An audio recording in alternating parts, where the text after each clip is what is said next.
Bonjour, Hubert Guiton, je suis agriculteur à Chantoceau, en vache allaitante, naisseur engraisseur, 65 vaches. Je suis en polyculture élevage, je suis une centaine d'hectares. Autrement, j'ai été président de la CUMA pendant une petite quinzaine d'années. Aujourd'hui, je suis le trésorier. Une CUMA de 85 adhérents, avec un chiffre d'affaires de 600 000 €. On a un atelier, on a 3 ouvriers et demi, une secrétaire à mi-temps et puis 3 ouvriers, un mécano chauffeur et un chauffeur également. La CUMA, en gros, on a des automoteurs pour aussi bien la partie viticole qu'agricole. On a les deux productions dans notre région. Ça sert à acheter du matériel en commun et diviser les charges après, que ça coûte moins cher. On est 14 dans un conseil d'administration et comme tout conseil d'administration, il faut un président, un trésorier, un secrétaire et des membres. Donc j'ai été élu président il y a quasiment 30 ans, 25 ans. Puis après, au bout d'un moment, il faut laisser la main à des plus jeunes. C'est un plus jeune qui est président aujourd'hui, il a 30 ans. Et puis moi, j'ai repris la place de trésorier. Je suis également responsable RH au niveau de la CUMA. Est-ce que vous pouvez me parler un peu de l'aspect photovoltaïque sur votre structure? Moi, personnellement, j'ai un 100 kg chez moi. Et suite à ça, j'ai dit, tiens, ça serait peut-être bien qu'on en monte au niveau de la CUMA pour diminuer les charges. Le bâtiment était déjà existant, le bâtiment a été fait en 2009. On a fait l'étude et puis donc c'est passé avec EDL et puis au niveau bancaire également, parce que c'est la priorité.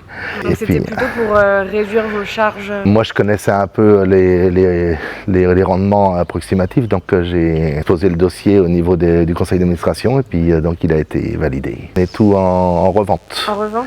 Revente à 100%. Après l'autoconso, on consomme un petit peu d'électricité par l'atelier, mais c'est pas des sommes mirobolantes entre parenthèses pour l'instant. Donc là, celui-là, c'est un 100 kg là qu'on a sur le bâtiment. On peut parler de l'autre projet là qu'on a aujourd'hui, de l'autre côté de la route. La construction est quasiment finie d'un bâtiment de 92 mètres sur 16 mètres. Pour la CUMA également, ça sert à ranger le matériel. L'objectif, c'était de diminuer les coûts de la constructibilité du bâtiment par la revente à 100% également du photovoltaïque. Donc là, ça va faire un 300 kg. Alors pourquoi vous avez choisi de travailler avec EDL au départ? J'ai connu EDL en 2019.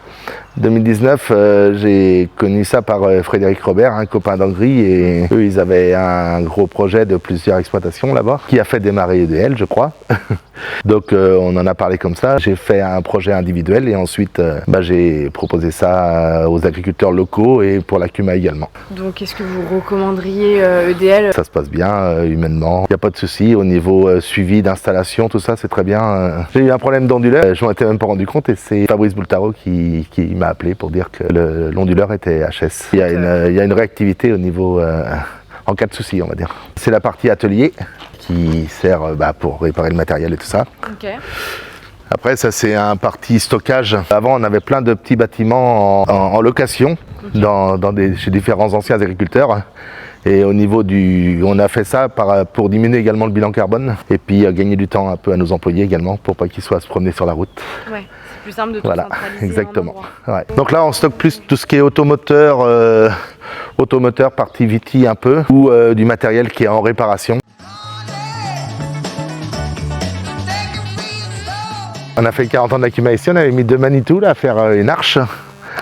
Et puis on s'est mis dans le bâtiment bien sûr. C'était sur le midi et puis ça a terminé très tard.